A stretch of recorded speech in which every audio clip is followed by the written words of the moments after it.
Bihar SIR पर आज supreme court में सुनवाई। 65 लाख मतदाताओं के नाम कटने के खिलाफ दायर हैं कई याचिकाएं। बिहार में मतदाता सूची पुनरीक्षण कार्यक्रम को लेकर सुप्रीम कोर्ट में सुनवाई होने जा रही है। विपक्ष ने राजनीतिक मोर्चा खोला है, वहीं अदालत में भी याचिकाएं दायर हैं। एसोसिएशन फॉर डेमोक्रेटिक रिफॉर्म्स ने 65 लाख मतदाताओं के नाम हटाने का मुद्दा उठाया है। चुनाव आयोग ने हलफनामा दाखिल कर प्रक्रिया को सही बताया है। बिहार में जारी मतदाता सूची पुनरीक्षण कार्यक्रम को लेकर दो मोर्चों पर लड़ाई छिड़ी हुई है।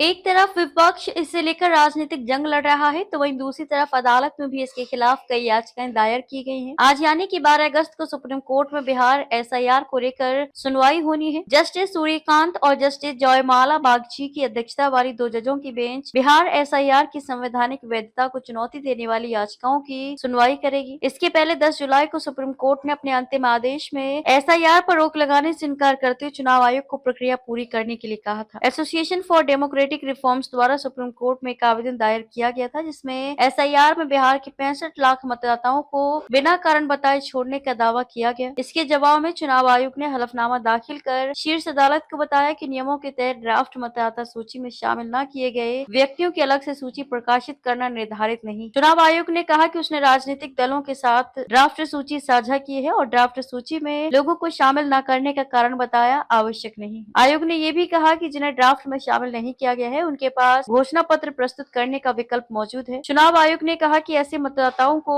सुनवाई और प्रासंगिक दस्तावेज प्रस्तुत करने का अवसर दिया जाएगा। इलेक्शन कमीशन ने याचिकाओं को खारिज करने के साथ ही याचिकाकर्ताओं पर भारी जुर्माना लगाने का भी अनुरोध किया। चुनाव आयोग ने कहा कि याचिकाकर्ता अदालत को गुमराह करने की कोशिश कर रहे हैं। याचिकाकर्ता बेदाग हाथों से अदालत आए हैं और उन पर भारी जुर्माना लगाया जाना चाहिए। आयोग ने ये भी कहा कि याचिकाकर्ता अधिकार के तौर पर हटाए गए मतदाता नामों की सूची नहीं मांग सकते।